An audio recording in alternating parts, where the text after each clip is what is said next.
This is your urgent call to action.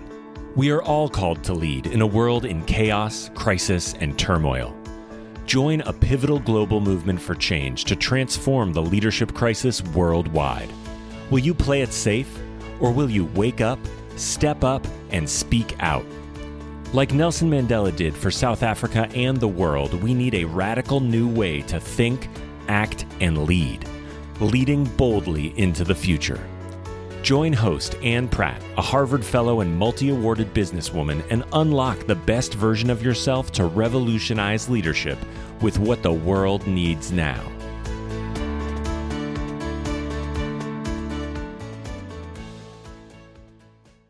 Greetings to all you future bold leaders. Thank you for joining us from around the world. My name is Anne Pratt. I'm formerly from South Africa and relocated abroad to attend a Harvard Leadership Fellowship in beautiful Boston in the United States of America. Our bold leader today joins us from Stellenbosch in the Western Cape region of South Africa, known for its majestic natural beauty and, of course, the famous wine routes. She is an advocate of the High Court of South Africa. She currently holds the Law Trust Chair in Social Justice and is a law professor at the University of Stellenbosch, where she conducts social justice research and teaches constitutional and administrative law. She is the former fearless public protector of South Africa, investigating several high-ranking officials and state institutions, including the former president, Jacob Zuma, demonstrating that nobody is above the law. She is a multi-award-winning legal professional with more than 50 international and national awards. In 2014, Times Magazine named her as one of the top 100 most influential people in the world. In 2016, Forbes Africa named her Person of the Year, and the BBC also included her in their top 100 women. She co-drafted the Constitution of South Africa, as well as several laws that anchored South Africa's hard-won democracy. We warmly welcome Advocate Professor Thuli Madonsela, and welcome to Leading Boldly into the Future. You've had such a remarkable journey, not only as a member of the team that crafted the first and world-acclaimed Constitution of South Africa, promulgated in 1996, but also as former public protector of South Africa. In your view and opinion, what do you think are the big leadership challenges facing not only South Africa, but the world today? I honestly think that we are experiencing the consequences of an erosion of ethical leadership over a period of time. I think the kind of principled leadership that drove the actions of leaders such as Nelson Mandela, Charlotte Maxeke, Helen Suzman, Albertina Sisulu, etc., has been eroded over time. And of course, as the principles were getting eroded, the institutions themselves started to flounder, and trust in institutions of government and the corporate sector has also been eroded. But even civil society leadership is facing the same challenges to a certain extent. But within all of this, there's still great leaders. I don't agree with those who suggest that the kind of leadership we saw in Nelson Mandela, Bishop Tutu, etc., is never to be seen again. Well, I share your optimism, Thuli, and I think that's part of why, we soldier on to do this work and to reach those people, because like you, I have a lot of faith and hope. And, what struck me after two great moral giants that have passed, and there are many, many more, but, with the passing of our wonderful arch Desmond Tutu, what comes to mind for you? And of course, he played such a significant role in the transformation of South Africa. What comes to mind for you about the great gift and legacy of the arch, of Desmond Tutu? When I think of Tutu, I think of the kind of leadership that he was part of, leadership that was principle anchored and purpose driven. And it's clear when you look at the footprints that the arch left, that he was always driven by principle. He was always driven by the purpose of creating a more just world. Although he dealt with many issues, but when you look at all of them together, you'll see that at the core of that was the quest for justice. And within that justice, the essence is Ubuntu, a world that values equally the humanity of everyone, and a world that understands the interconnectedness of humanity, that we cannot harm others without harming ourselves, and also that it is wrong to presume that our humanity has more value than the humanity of others. Absolutely. And, I'm also struck, Thuli, by the passing of former President de Klerk. After his passing, there were very mixed reactions and emotions, but I was curious about the piece you wrote around, if handled correctly, this was a time to deal with our demons. Could you share with our audience what you meant by that, and just perhaps give some context around President de Klerk and how he was the president that negotiated the transformation of South Africa. Maybe you could share a little more of that with us. Thank you. Well, two things. Firstly, I do think that F.W. de Klerk was also one of those leaders who chose principle over fame. Yes, he was part of apartheid, but he had a growth mindset.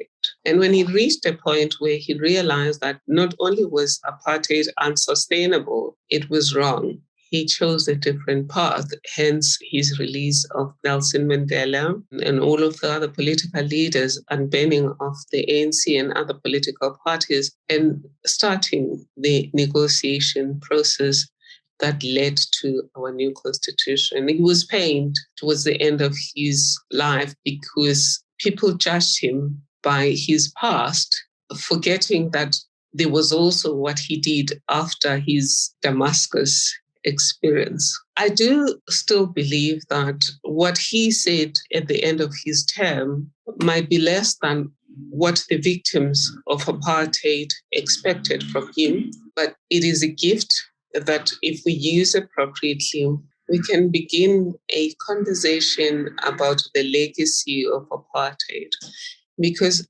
different people understand that legacy differently. For example, there are leaders like Madame Helen Zille, who's a very good person, but she thinks that the way forward is to pretend we're now equal and just run as fast as you can. But you and me know that if I hold you back, or if somebody holds you back and gives me an opportunity to run a couple of yards before you are allowed to enter the race, you would have to be Superman to catch up with me. And if we have to have a fair race, we need to rethink then whether we can give you a lift or stop me. But something has to be done to level the playing field. And de Klerk admitting that not only was apartheid terrible and caused pain and suffering, there is also a legacy that it left us. And therefore, that's where we then can start having an honest conversation about healing the divisions of the past and establishing a new society that is based on democratic value, social justice, and fundamental human rights, as our preamble says we must do. In that closure, in reconciling the feelings about de Klerk, what is it, do you think, South Africa needs to do, or people who are left with that kind of legacy in other countries? What is the process, do you think, that South Africans and people in similar circumstances need to follow in order to reach that point of honorable closure, to have the new conversation? What I think can help us are honest conversations. And I do know that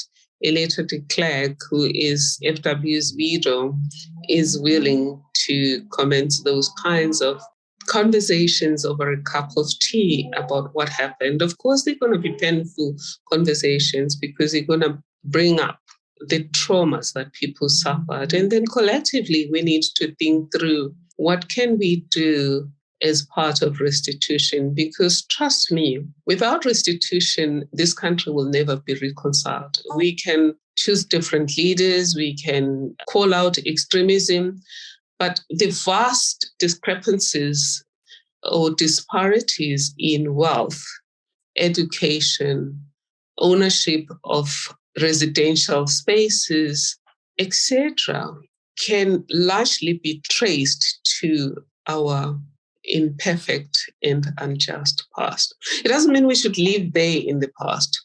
And that's where I like the approach by Desmond Tutu, which is the same approach by the Constitutional Court in S versus Makwanyane, that you can entertain two seemingly opposite opinions at the same time. That is ambiguity, is that we can forgive and yet seek some form of restitution as part of justice. It's not an option of whether you go for justice or you go for forgiveness. And Ubuntu enables the kind of forgiveness that has restitution without vengeance and without retribution. And that's what the Constitutional Court told us in the death penalty abolishing case called S versus Makwanyane. It's an interesting thought, Thuli, because what comes to mind are a couple of things. Firstly, how do you define restitution? And what would be your kind of thoughts and takeaways around how do we then create and implement a restitution process that is one without vengeance and one that is not perceived to be discounting the fact that we have forgiven, the past? How do we do it in such a way that it's not perceived as vengeance and taking revenge? Perfectly. Restitution is part of restorative justice. And if you understand restorative justice, especially as part of the Ubuntu African justice system, it is about taking responsibility for what happened, acknowledging the consequences of that, and collectively owning the process of repairing the damage. And therefore, we do know that in apartheid South Africa, many of the people that are alive today have nothing to do with either creating colonialism in apartheid. But what does need to be acknowledged is to understand that because of apartheid, because of patriarchy, because of heteronormalcy, because of all of these things that held other people, some of us on higher ground or advantage. And therefore, how do we then collectively begin to think through how can we redistribute some of what we have? And this would be issues such as land, and see what farmers were doing without being forced by the law to do things. Some of them were chopping their land and redistributing it among farmers, among farm workers, not among politicians or big people, just the farm workers who till the land. And some of them decided to go for giving shares to the farm workers. Some built properties for farm workers. I just think there are enormous possibilities if we all accept that the past has bestowed us an unequal world with lots of resentments that go with that. So we need leadership from all corners of society, and leadership without a title, the kind of leadership that thinks around the ethics of justice, particularly social justice, the purpose we have collectively to build a more peaceful and stable society, the impact of all of those old laws on everyday justice, and our collective commitment to each other, to serve each other, so that we can create a country for all and a country that will be defended by all. That's such a profound point. Well, in Appington, it was the leadership of Agri-SA. That is the leadership of the agriculture sector in South Africa. It's mostly Afrikaner farmers, and it's mostly really simple people, the kinds we used to fear because of interblind, the ones who were wearing their khakis and their brown shoes. But if you meet with them, which I have had the privilege to meet with them, to address them at their own invitation, I've just found that they're human beings like all of us. They want a stable life for their families. but they do appreciate that our past bestowed a gift to some and a burden to others. And it is in our collective interest to make the best in terms of some restitution and some healing of the divisions of the past. That makes so much sense. I think that what the TRC failed to deal with was the economic impact of apartheid, the economic violations of apartheid, social violations, cultural violation, and psychological violations, and the impact thereof. It only dealt with the physical torture and killing of people. If you look at the difference between the TRC and the Carnegie Commission report on the poor white problem that was released in 1932, it looked just at how the English had been cruel and unjust to the Afrikaners. It looked systematically at the condition of the Afrikaner community, and then the psychological situation, social situation, economic situation, education, health, etc. And then it then made recommendations. But I must say the Carnegie Commission or Carnegie Foundation at this stage owes us something, because one of the things people don't realize is that we blame everything on apartheid. Yeah. This is 1932. It had nothing to do with apartheid. Of course. It was still the English in charge. It was still colonialism. It was now South Africa, but it was not yet the Republic of South Africa. The commission recommended that even though Black poverty even then was seen as worse than white poverty, the commission recommended that only white poverty should be dealt with. And the worst part was a statement that said that a measure of the success of the anti-poverty, anti-white poverty quest would be when the poorest white person is richer than the richest Black person. Wow.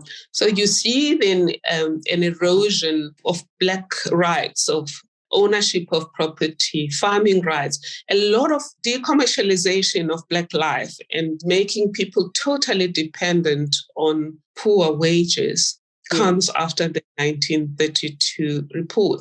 So what we can do now is take what FW said, that there was devastation. He didn't give us a way forward, but he gave us a gift to say things went wrong. We grown-ups from all sorts of life areas, we didn't cause this damage, but it is our problem now. Of course. And we're equal to it. I honestly do think that the majority of people in this country, Black and white, are willing to do something, because when I engage with people, they always ask, what can we do? Yeah.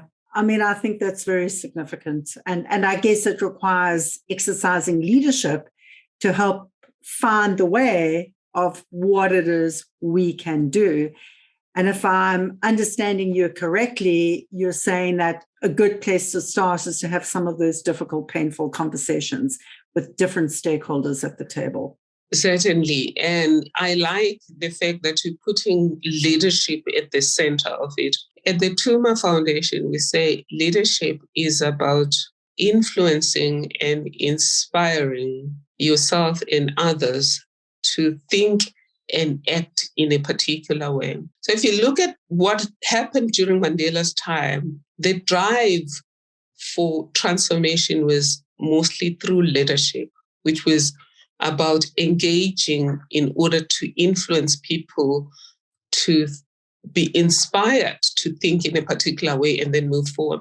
I think over the years, the drive has shifted from leadership to leveraging hard power of the law to move things forward. And I don't think it works magically, because people have to buy into the change you want them to be part of. Well, not everyone is going to buy into the change, but you want the majority of people to think on their own, wow, we must do this. If we don't assume that those who disagree with us are evil, if we just assume that they are doing the best they can based on what they know what they think and how they feel right now. And we also assume that we can change what they know, we can change what they think, and there's also a potential to change how they feel about change. Then we can work differently with each other and eventually meet halfway. And of course, we all have to give up fixed ideas about what needs to be done and be prepared to live with what each one of us will bring to the table about what needs to be done to heal the divisions of the past and move not just South Africa forward, the entire world forward.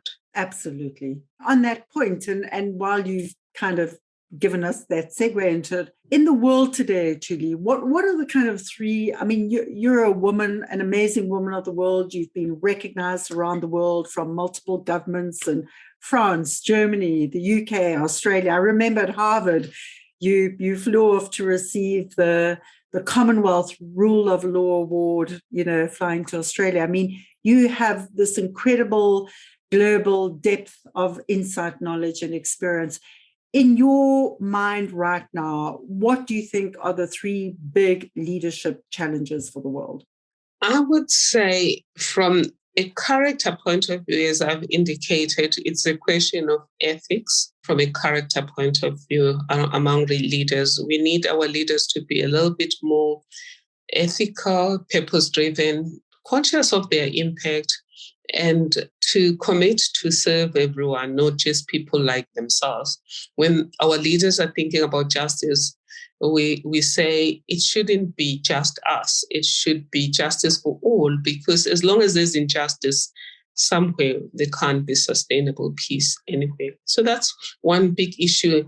So I would say ethics, and within that ethics, there's also a question of integrity, which has led to systemic corruption in virtually all structures of society. The second issue that I think is a big challenge in the world is the issue of social justice. And it's not just a South African case. I remember in 2010 addressing a conference that was organized by the Institute for Cultural Diplomacy, just looking at extremism. And I remember saying then that teaching young people to avoid extremism is a good thing, but it will not stop extremism. Because a lot of the young people that get involved in extremism are young people who think that the world is rigged against others. Some of them are rich themselves, but they just have this burden of privilege when they see that others are suffering whilst they're doing the right thing. So to limit the attraction of extremism, we will have to make sure that we do better on justice, particularly social justice. We can, of course, educate young people around a better way to change the world. Victims should not become villains. That's what Hitler became, a villain. You want, but still from our side, we have to make this world a more just world. And in South Africa and in Africa, young people are ready to work, but they don't get the support they need in terms of the markets they need for some of the innovations that they're coming with. There's still the old model that says they must get jobs from these old multinational corporations. A lot of them don't want jobs. They want you to meet them where they are. They think that they have invented things. Why can't they be supported with finance, markets, and all that goes with inclusion? So that's with the last issue. So the first one is integrity, ethics. The second one is social justice. The third one, from a leadership issue, is the issue of climate change. And I do think that it's linked to everything, in that in the past, we thought that as long as foreign direct investment is pumped into the poorer parts of the world, that was okay, or even in the developed world. But we didn't think about, sustainable progress. Progress for who and how sustainable?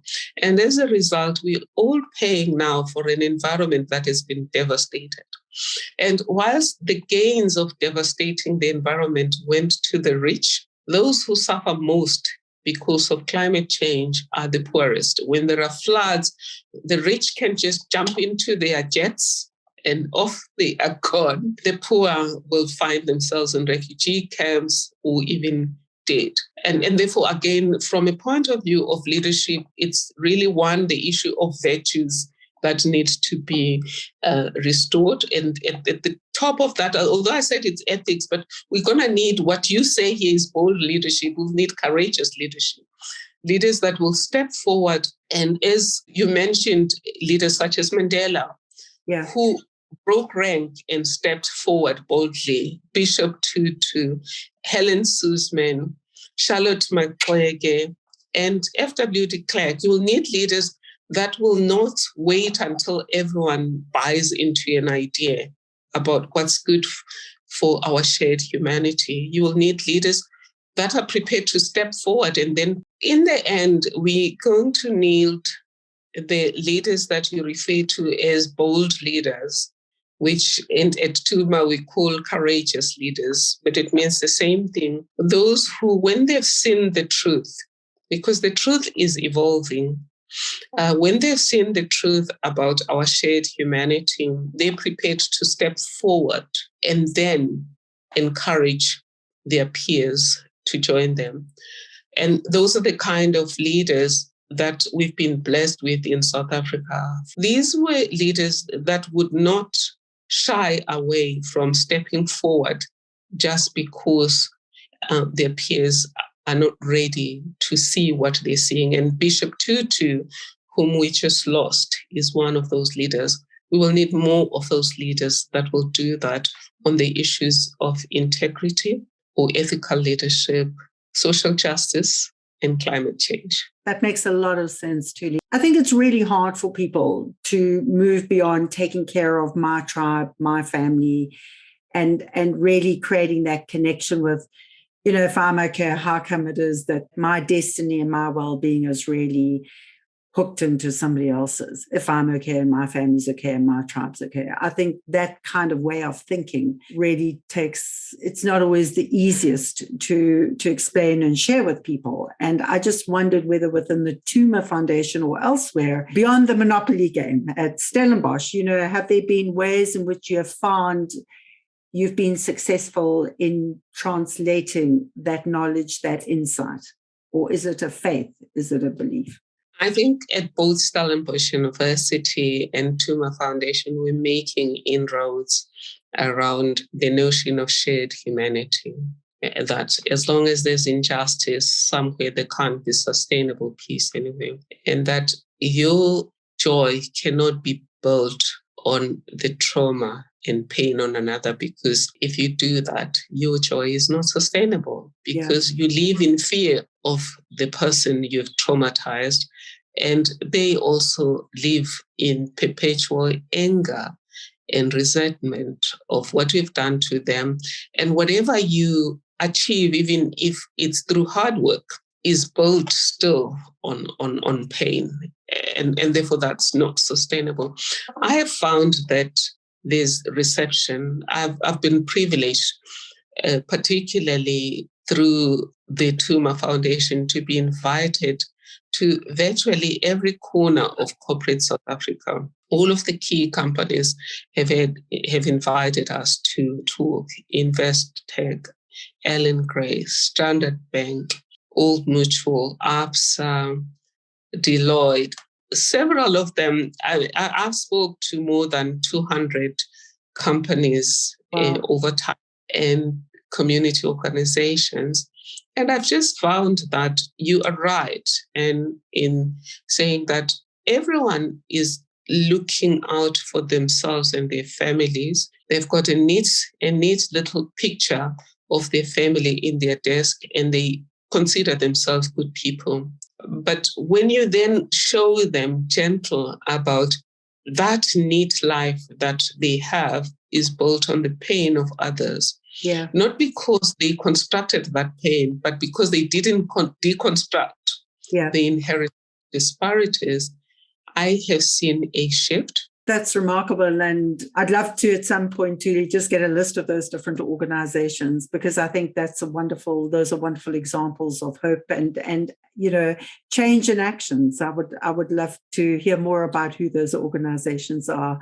Coming back to moral courage, and, we know that we started this conversation around the erosion of ethical values and leadership and principles. You've had a really tough time. There have been many examples in South Africa, when you were a former public protector and you conducted very high profile, difficult investigations, one into the former president of South Africa, Jacob Zuma, and published your well-respected report, Secure and Comfort, in 2014, which really is remarkable because you were put in power.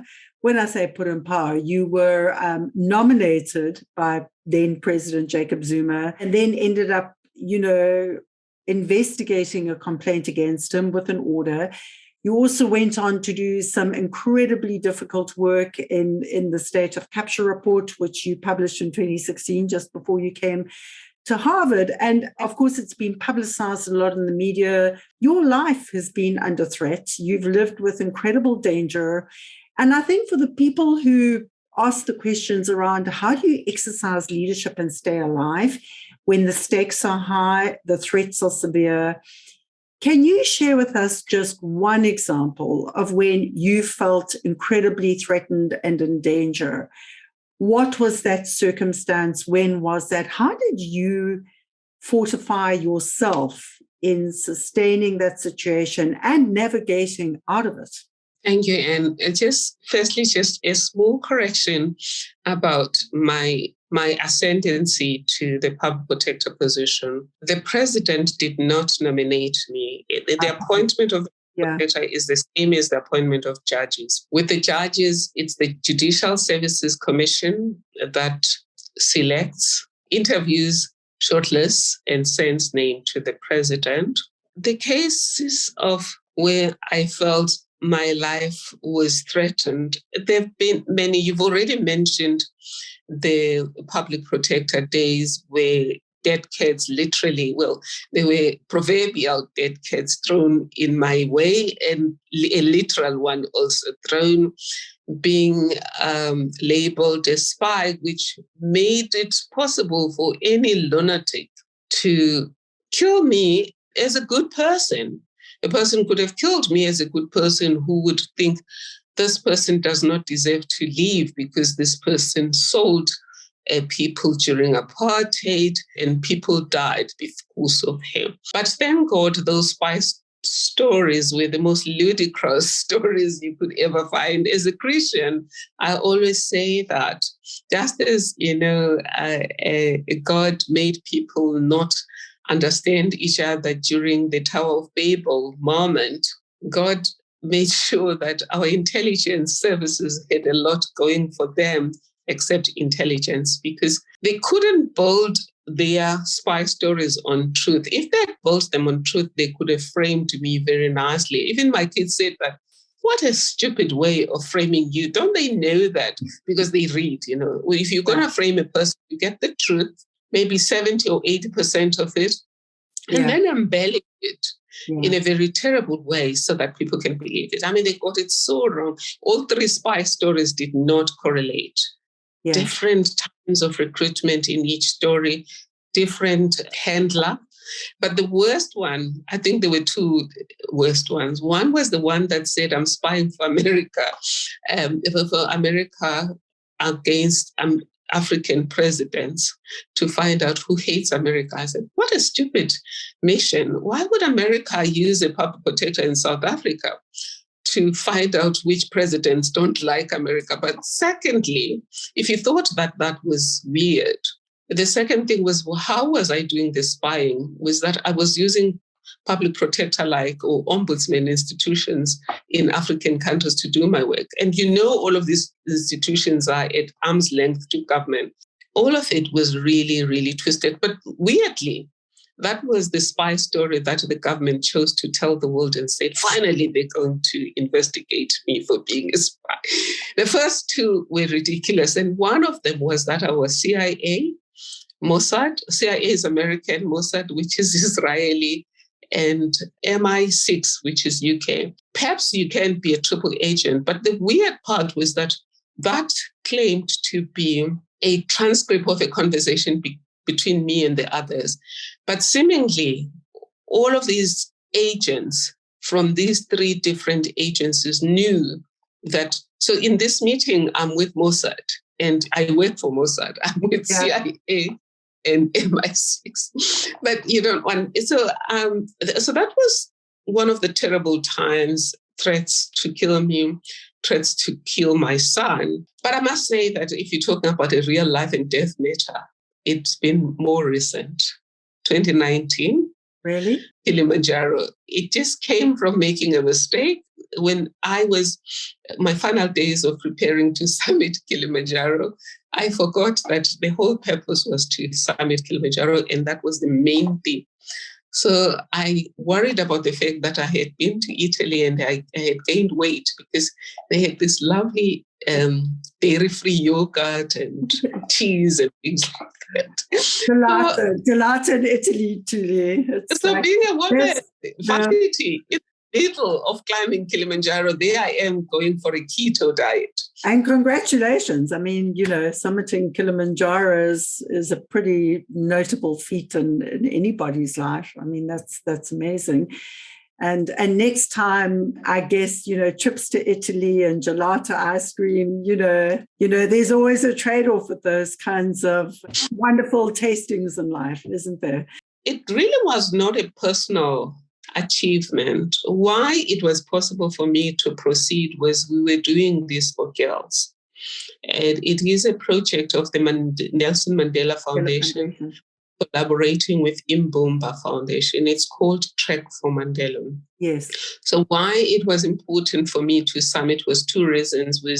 We get sponsored to do it, so that you can get pads for girls. But secondly, what also kept me going, which is what gives you courage. If you think about why elephants are courageous, lions are courageous, and even a little springbok is courageous, it's when it's defending somebody else. And I think for me, courage came from the fact that it was about not only the pads for the little girl, but also about what message would I be sending to girls. We say to them, you always have to distinguish between the end of your comfort zone and impossible. And often what you think is impossible is simply the edge of your comfort zone. And you need to just push a little bit further and you'll realize that it's difficult, but not impossible. Yeah. And it was only possible for me because I kept thinking about the girls. That is wonderful, Thuli. And such an important distinction, actually, in terms of, what is courage, what is possible, what is impossible. And of course, as we know, Nelson Mandela famously once said, it always seems impossible until it's done. Which kind of shifts me into what has been your big Mandela moment? You've had so many. You were part of the team that helped craft and negotiate the new constitution of South Africa, which Mandela promulgated in 1996, if I recall that correctly. You've had so many occasions. What really stands out for you as a memorable Mandela moment, a moment that he really touched your heart, opened your mind, inspired you to do better, be better? And if possible, I'll give you two Mandela moments for me. Yeah. And one, I wasn't there, but it touched me. And then the second one, I was there. When I was working in the department, I had been introduced to him during the negotiations when we helped the ANC with policies, and I was involved with the Local Government Transition Act, and then later with the Constitution drafting process. But there were two defining moments for me about Mandela's character. And it wasn't so much about courage as we understand it. And we think courage is about staring down a lion and living to tell the story. For me here, it was about courage being accepting vulnerability and accepting that it's okay for things not to be perfect. Yeah. And the first one, I wasn't there. It was Vuyo Kahla, who was one of my staff members. When we were just talking, we had this learning and growing together leadership conversation with my team at the Department of Justice, Law Commission, and even at the Public Protector, we had the same approach. Vuyo told us the story about National AIDS Day. When these were the height of the AIDS campaign, when at 12 o'clock, there was the arrangement to light a candle, the awareness around AIDS. And it had to be done at 12. All departments, we were required to light it at exactly 12. So in the presidency, the lighting of the candle meant the media was there. Yeah. SABC, everyone. And in this moment, as Mandela was moving to light the candle towards his protectors normally have to move first to make sure they position themselves.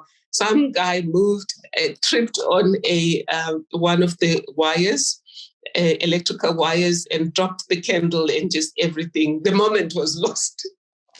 So most leaders, not so leaders, positional people, would be more concerned about their own embarrassment. They are lost of this big moment. And what were you thinking? Yeah. Sorry about that. And Mandela went to this guy, touched him on his shoulder and asked him, "Are you okay?" Which was his humanity, Ubuntu, that humans are more important than our glory moments. And actually, we are more glorious when we step up for fellow human beings and raise them when they feel down. For me, my experience with him was around the same year when we were supposed to be delivering the Equality Act. He had been pushing us to meet a particular deadline, and on the Equality Act and the National Action Plan on human rights.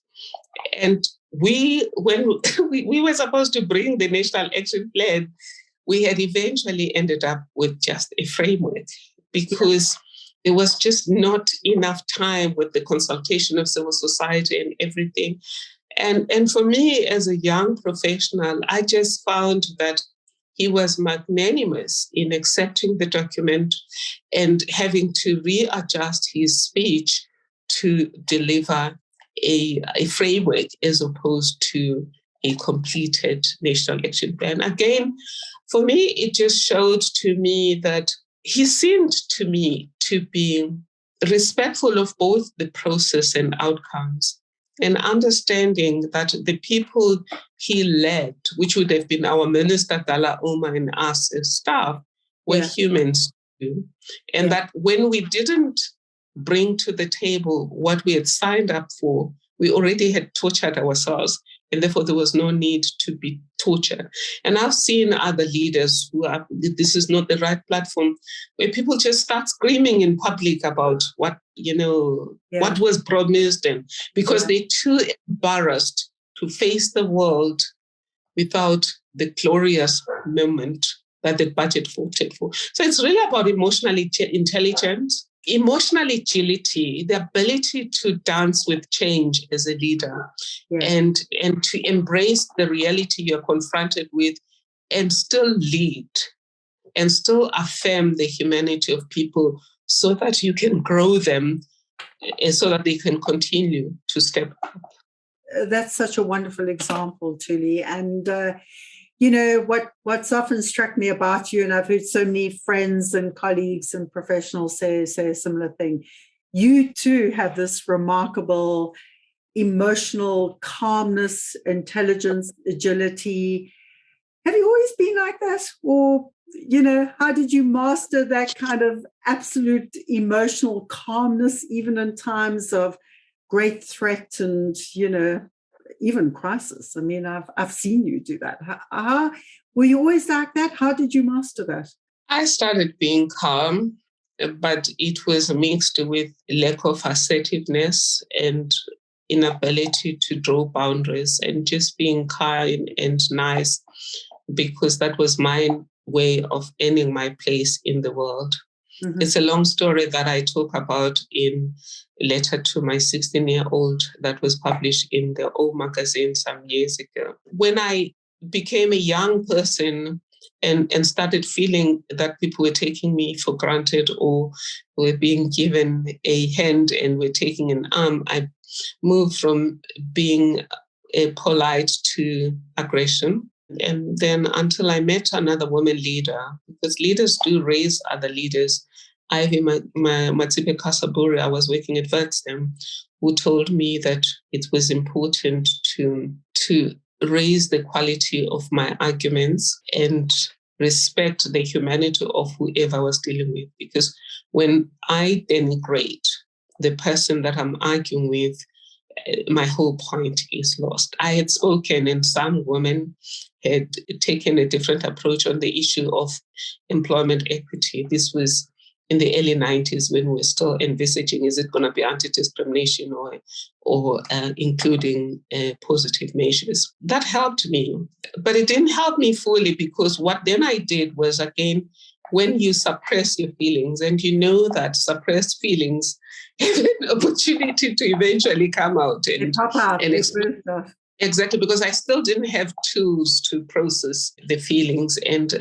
I think I had a bit of a tough time in the planning unit, a small unit that I worked in the Department of Justice. And I remember one of my colleagues, Patricia, eventually gave me a book, Love is Letting Go of Fear by Gerald Champolsky. But to cut the long story short, I think for me it was reading Louise Hay, You Can Heal Your Life, that changed my life.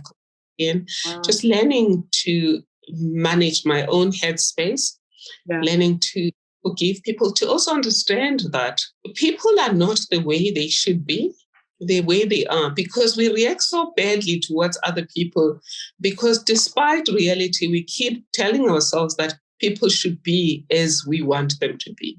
But when you understand that people are doing the best they can, you can move them, but you've got to accept that that's where they are at the time they are, and then find a way to lead or to influence them to start thinking differently, feeling differently, and acting differently. And I'm actually grateful for that path, because it helped me when I eventually was in the Law Reform Commission, the early days of the South African Women Lawyers Organization or association. And then lastly, of course, during my days as public protector, I was so grateful that my past and the turbulences of my past, together with lessons from those, had prepared me for the turbulences as public protector. Yeah, gosh, you had a lot of heat. You touched on your dad, your parents, and if I recall correctly, I think your parents were originally from Swaziland. How do you think your early childhood shaped you? I know they were informal traders, and you had this life in two countries. You did your first law degree in Swaziland, and then I think you finished your LLB in 1990 at the University of the Witwatersrand in Johannesburg. So with these two kind of country influences, your parents, your childhood, what shaped you? What ignited this passion you have in the world? Well, I would say that I got my deep sense of justice from both my parents. My father was passionate about justice for himself and others as entrepreneurs. He was a pioneer in the taxi industry and the spaza shop industry. But they periodically got arrested for trading without licenses, and yet the system would not give them licenses. And would tell me these stories about how he had defended himself in court, telling the magistrate that the people who should be on trial should be your government, not me, because I have money here with me and I can pay for the license if you give it to me. So my father would have been a lawyer had he seen the inside of a classroom. He had never been to class because he grew up on the farms in Mpumalanga. They were not allowed to go to school. So he never really saw the inside of a classroom, but he taught himself to read and write and mostly read the Bible. My mom, on the other hand, would have been a social worker had she been educated. She was always there solving people's problems. And then on the issue of justice, she was passionate about gender justice. She used to tell us stories about her first marriage. And about her first marriage, her first marriage involved gender-based violence.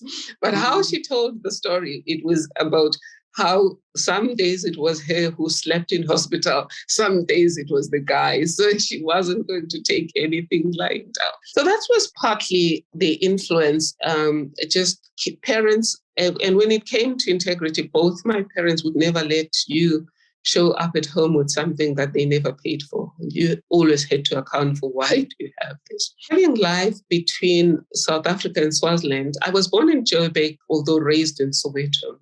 Life between South Africa and Swaziland, I think, taught me to embrace diversity because I never felt I belonged anywhere. Yeah. When I was in Soweto, I felt, for example, I wouldn't join in the fashion things, etc. When I was in Swaziland, I felt like I was looking in from outside. And I think that helped me to be able to embrace the humanity of anyone, regardless of their race, nationality, gender, age, or class. But also living in Swaziland taught me what it means sometimes to go without food. And therefore, one of the concerns I have is poverty, in addition to inequality. But again, my early stages and their influence on justice also taught me that there's a lot of good in this world. Of course. We just have to look around, because even though my parents could not take me through to matric and university, strangers stepped in. I got to finish high school and got to go to university because total strangers stepped in and paid. That's powerful, Thuli, and that kind of gives us a lot of insight in terms of your very positive belief in humanity and you know, our fellow human beings, and it shows and shines in so many different ways. I wonder what you would say to a lot of young girls and boys, you know, whether they're on the streets of Soweto or the streets of other poverty-stricken areas in the world. What would you say to them about hope, and how do they keep that beacon of light shining when days seem dark? Well, to every young girl or boy here in South Africa and Africa and the world, I would say, firstly, I'm sorry that my generation did not go far enough in making this world a better place, but I'm certain that we did the best we could. And I would say that the world is better today than it was 100 years ago, 200 years ago, 1,000 years ago. It's better in terms of embracing the humanity of everyone. And there are more opportunities. Yes, there's GBV. Yes, there's racism, ageism, classism, and all sorts of wrongs. But do not lose hope. Hope is that little bird inside us, it is said, that keeps telling you that today is better than yesterday and tomorrow will be better than today. You just have to trust life. But tomorrow will not get better on its own. Each one of you as young people have to show up, step up, and give life your best shot. Profound words. And in our final closing moments, any final thoughts or takeaways either about leadership in the world, leading boldly into the future, or any final thoughts about, you know, what you think Mandela would say to the world today? What we often asked when we speak about Nelson Mandela, Albertina Sisulu, Helen Suzman, Bishop Tutu, de Klerk, and many of those courageous leaders who stepped out of line and moved the needle, is what are we going to do to pay our debt of gratitude to them? My approach is, instead of wasting our time focusing on what they failed to achieve, which of course those who teach history have to, of course, do that analysis, but at the level of civil leadership, social leadership, and state leadership, let's not waste our time on what they failed to achieve. Let's look at what they left us with. And this is not just in South Africa. That includes Nkrumah, Kaunda, Nyerere, and all of the other leaders. Let's look at what did they achieve with the opportunities they had. And what opportunities do we have in our time to step up boldly and make a difference for ourselves and for everyone else in the interest of a more ethical world that is anchored in integrity, a more just world that particularly embraces social justice, and lastly, a world that is alert to climate change, where as part of Ubuntu, we protect our shared humanity and our shared habitat, which is planet Earth. Absolutely. And on that glorious note, Thuli, Nelson Mandela once said, a good head and a good heart are a formidable combination. I really want to thank you. You're a woman I admire, respect, and love. Thank you for your formidable combination. Thank you for your gift to South Africa. Thank you for your great gift to the world. It's been a privilege. Thank you. What a heartwarming and sobering conversation with Advocate Professor Thuli Madonsela today. Thuli is truly one of the most understated, bold, fearless, smart leaders I know, often touted for President of South Africa, a modern Mandela in so many ways, and certainly in the way she thinks, acts, and leads.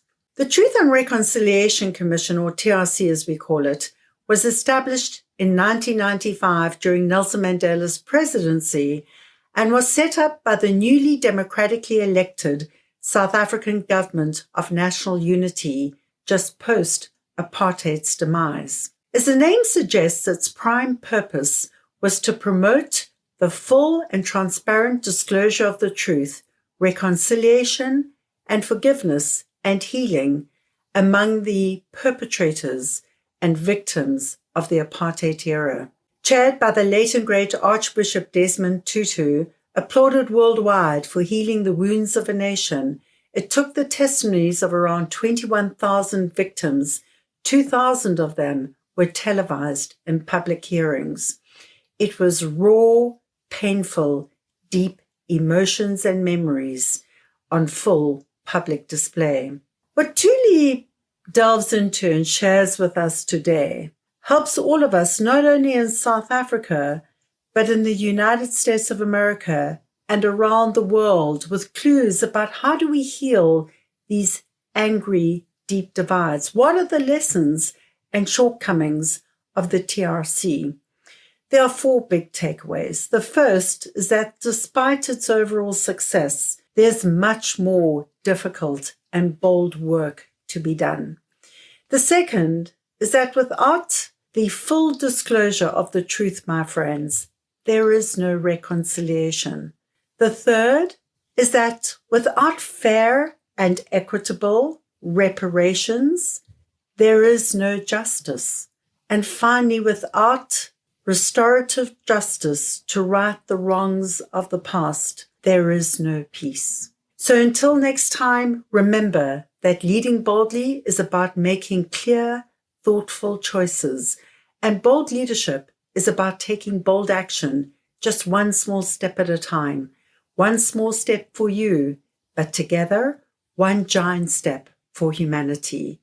So come back soon, share with your friends, and join our global leadership movement for change. Because if not you, then who? And if not now, then when? Take care and take thoughtful, bold action.